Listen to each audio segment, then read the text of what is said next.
Deadlifting is a very, very solid lift that I recommend everybody get into, because most of the stuff that you do in your daily life is lifting up. You go lift groceries up from your car. You go lift your kid up. And if you get proper form, you have less chance of getting an injury.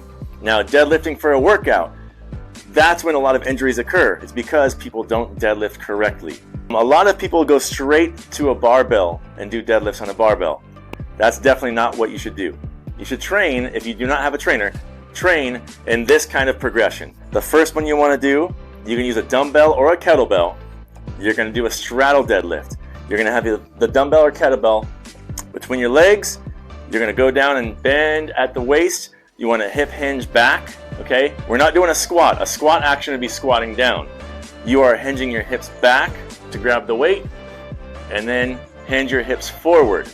And then you squeeze your glutes at the top, go back down, bring it up and forward. The weight between your legs helps you to not put your back in a more jeopardized position, whereas the weight in front of your legs, if you lift it incorrectly, you'll be rounding your back.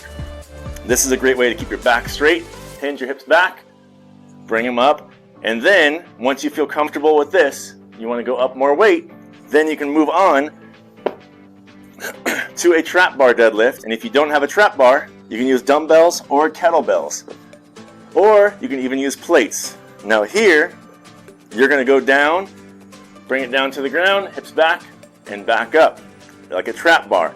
Trap bars are those squares that you stand in between. So down and back up.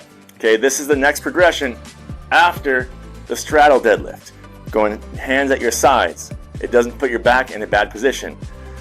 Then you're going to move on to a deadlift. Now with the deadlift, you want to make sure that your shins are as close to the bar as possible, pretty much touching the bar.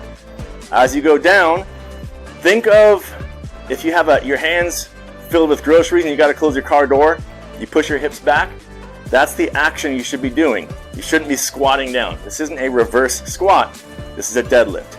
It's a whole different kind of exercise. So, approach the bar, feet shoulder width apart, and shins at the bar. The path of the bar goes straight up.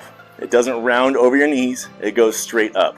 From there, you're going to go down, grab the barbell, and as you grab the barbell, make sure you get a nice big suction in. Get a little Valsalva maneuver to brace your back as you lift. It acts as a back brace. You go down, hold your breath,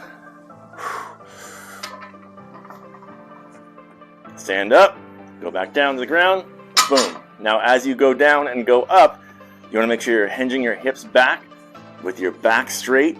If everything is lined up, it is supporting each other. As soon as you round it, your back loses support and you start getting injured. So try that progression and let me know if you have any questions about lifting, about deadlifting. Definitely don't throw on a lot of weight.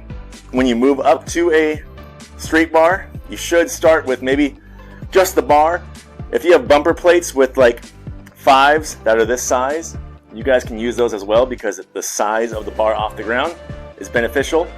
But definitely get used to the action of hinging your hips back, back straight, chest up, lifting up, and then going back down. Try it out. Let me know how it goes. Rock it out, everybody.